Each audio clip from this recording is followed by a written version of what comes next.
Subset for a set is defined as set A is said to be subset of a set B. Okay, what is the condition? If every element of A is also an element of set B. So this is the condition. Set A is a subset of B, set B, when every element of set A is in B set. This notation wise we can write as A is a subset of B. If all elements of A in set B, then we will write A is a subset of B. If not, then we will write A is not a subset of B. So these are the two notation to represent it. A is a subset of B and here A is not a subset of B. Okay. In other words also we can write this definition. For example, A is a subset of B if A belongs to A, any element, okay, any arbitrary element. A belongs to A implies A belongs to B. This is the notation of implies, okay. So we read this as implies. So if A belongs to A implies A belongs to B, then A is a subset of B. Okay, take one example here.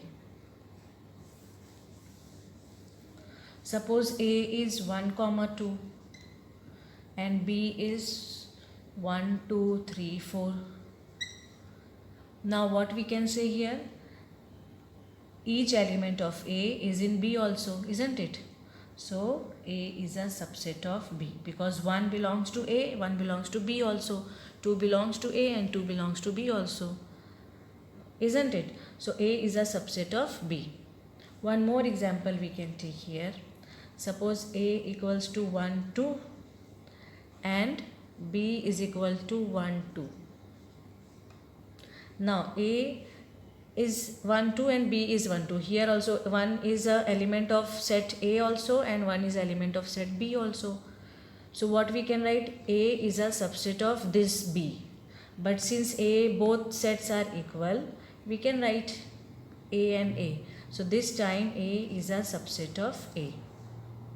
So by this definition, a set can be a subset of itself because each element of first set will be there in that set only, isn't it? So no need to consider two sets. A is a subset of itself. And since we have empty set also, empty set means no element, isn't it? So empty set is a subset of any set. This we can treat as a subset of any set. Okay. So these are the three conditions. What are the conditions? A is a subset of B when each element of A will be there in B, or if A belongs to A, small a belongs to A implies A belongs to B also, then we can say A is a subset of B. One more is there, condition is there, A is a subset of A also, means a particular set can be a subset of itself. And then next one is 5 is a subset of every element. Now what we supposed that A equals to 1 and 2, isn't it? A equals to 1 and 2 and B is equal to same set 1 and 2. Now 1 belongs to A, 1 belongs to B also, 2 belongs to A, 2 belongs to B also. So what we can write? A is a subset of B and B is a subset of A, isn't it? So if this happens, if A is a subset of B and B is a subset of A, that implies A and B are equal. Okay, because not in all case we can write vice versa, isn't it? Suppose A is 1, 2 and B is 3, 4. 1, 2, 3, 4. So in this we can write A is a subset of B, but vice versa means B is not a subset of A, isn't it? Because 4 belongs to B but 4 does not belong to A. For each element in this set should belong to this particular set also. So in this we can write B is not a subset of A. So for such sets, when it happens both ways we can write, then both this set must be equal sets. So now if it happens A is a subset of B and A is not equal to B, isn't it? In this case A is a subset of B and A is not equal to B, that time A is called as proper subset of B. Okay, and the bigger set, which one is bigger set? B is a bigger set, so this bigger set is called as superset. Okay, so some of the points I want to summarize. First one we can write, if A belongs to A implies A belongs to B, then A is a subset of B, isn't it? And then what we learned, if A belongs to A and A does not belong to B, that time A is not a subset of B. Then third, phi is a subset of every set. Phi doesn't contain any element, empty set doesn't have any element. Then a set A is subset of itself also, means A can be a subset of A also. Then fifth point, if A is a subset of B and B is a subset of A, then what will happen? Both sets will be equal.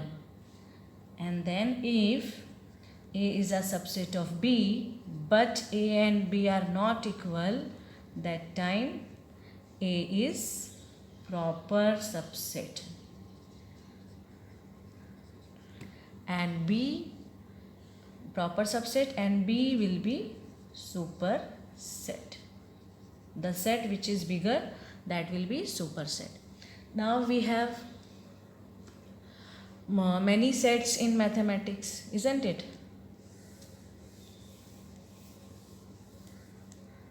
For example, set of natural number. Okay, so it will have element 1, 2, 3 and so on. Then whole number set we have 0, 1, 2, 3 and so on. Then integer we have minus and plus and 0, isn't it? So what we can write, see, n, each element of n belongs to W, means whole number set. Okay, 1 belongs to n, 1 belongs to W also, 2 belongs to Z, 2 belongs to n, 2 belongs to W also. So what we can write, n is a subset of whole number. So natural number is a subset of whole number. Okay, and what about whole number? What is the relation between whole number and integer? Each element of whole number belongs to Z, integer set. So that means whole number is a subset of integer. Then these integers are subset of rational number, and rational numbers are subset of real number, isn't it? And each of the set, if you observe, they are not equal to each other, means in each case, see, in for particular this case W will be superset, isn't it? And n is a proper subset of W. In this case Z and W are not equal, we know, so Z is a superset, W is proper subset. In this particular pair Q is superset, Z is proper subset, and here also R is superset, Q is proper subset. Now till here you have R is the biggest set, R is the superset of all the sets. Okay, in later in your class you will be studying that R is a proper subset of some another set. Okay, so this is all about subset, superset, proper subset.